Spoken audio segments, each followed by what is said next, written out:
Hey guys, Jim back here with you with another video. Welcome back to the channel. Thanks for stopping by. Wanted to take just a few minutes and show you guys this new knife to my collection. This is the Buck 791 Range Pro. This is my newest, I guess it would be considered a modern to my collection. I don't have a ton of moderns. I'm a big slip joint guy. But when I saw this knife, I decided that it would fit a lot of the applications that I've sort of been lacking for EDC from a modern. Like I said, I'm not a big modern guy, but when I saw this one, I knew I had to have it. Terry at Terry's Knives and Man Stuff, Kevin at Alabama Knife and Tool, Big B at On the Edge 72, Mo over at Kirby Creek Mo. There's been several folks out there that have either bought the Pro or the Elite. Now, this is the Pro. It has more of a synthetic plastic knurled or jimped type handle material, as where the Elite has aluminum. And then the Pro has the 154 cm steel instead of MagnaCut. So why did I choose to go with this instead of the Elite?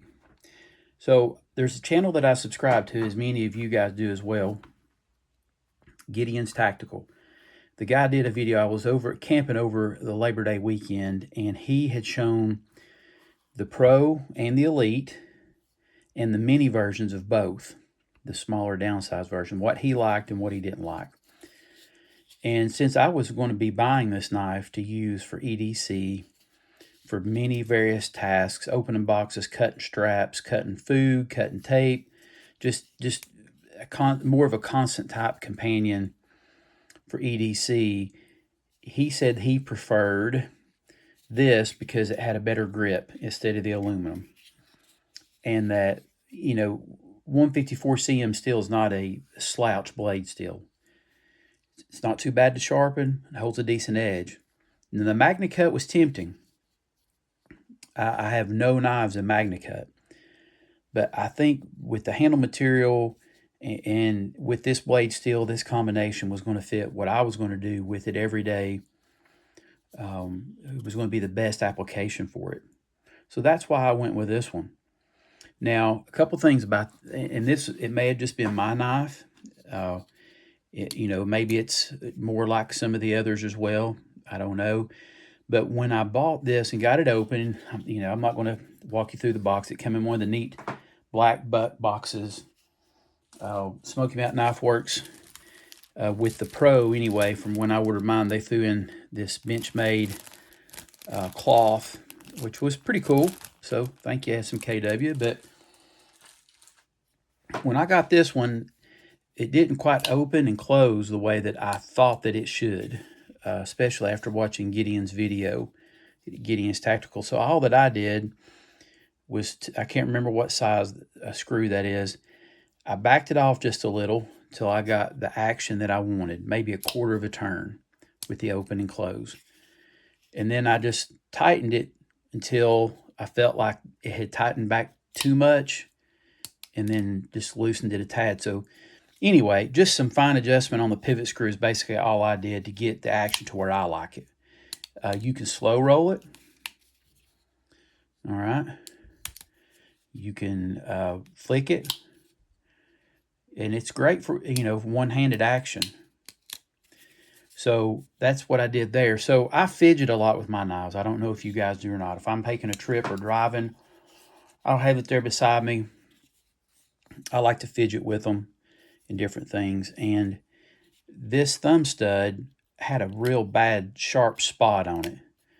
And all I did there is I took just a little bit of 400 grit sandpaper and lightly buffed the thumb stud off. And it was amazing how just a little, and it made a big difference. So that was just two things that I did to mine to get it exactly the way I want it. And it's perfect for what I carry it for. I got this Wednesday. I carried it to Wednesday night Bible study.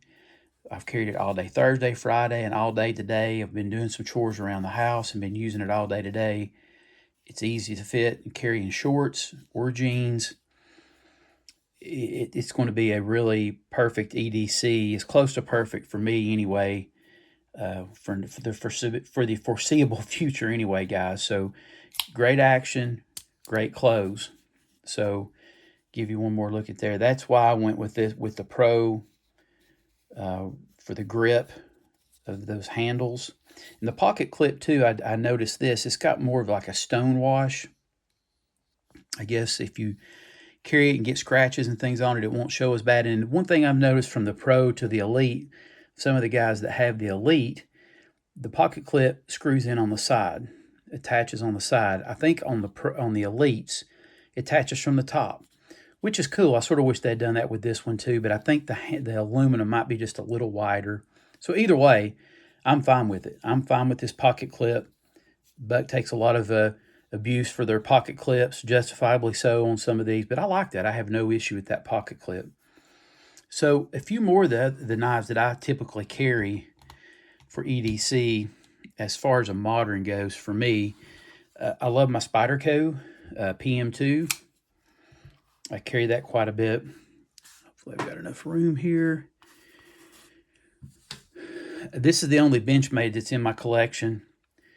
This is the, I've got it locked, so this is an assisted, this is the Mini Barrage. I don't think they make this anymore. Great knife. This is an excellent EDC knife.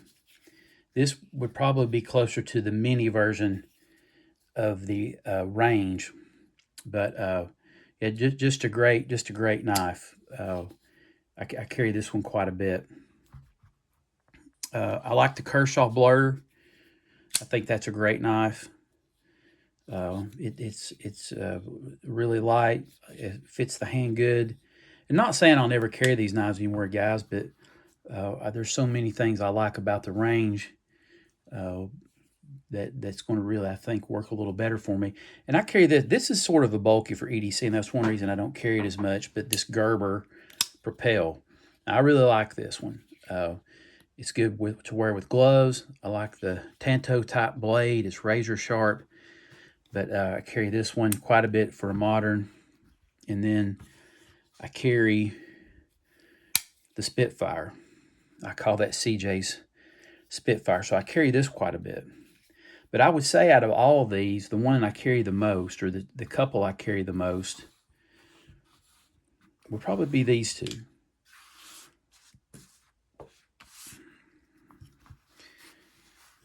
I carry the Paramilitary 2 and the Spitfire. I carry those quite a bit. So I'll just lay the range there beside it. They're very similar. You know, plus with this crossbar lock mechanism, there's definitely some similarities there, right?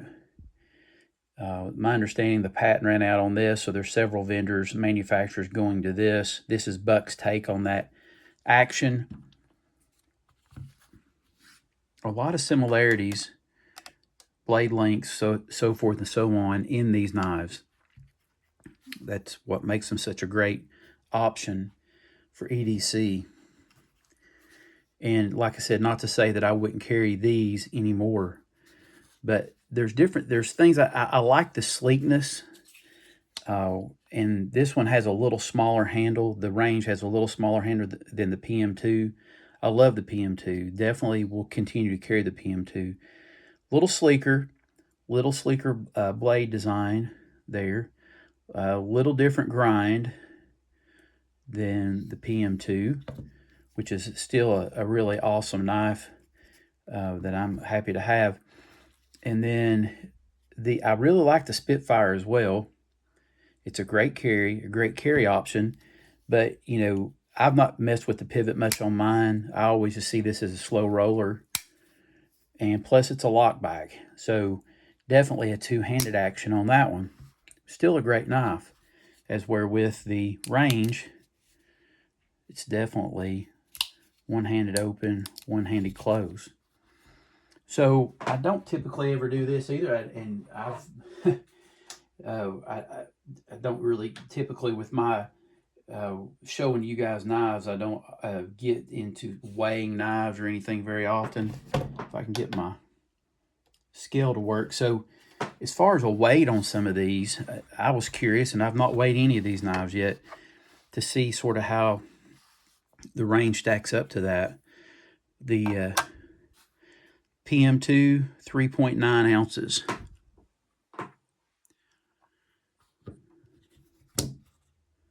Spitfire, 3.2 ounces.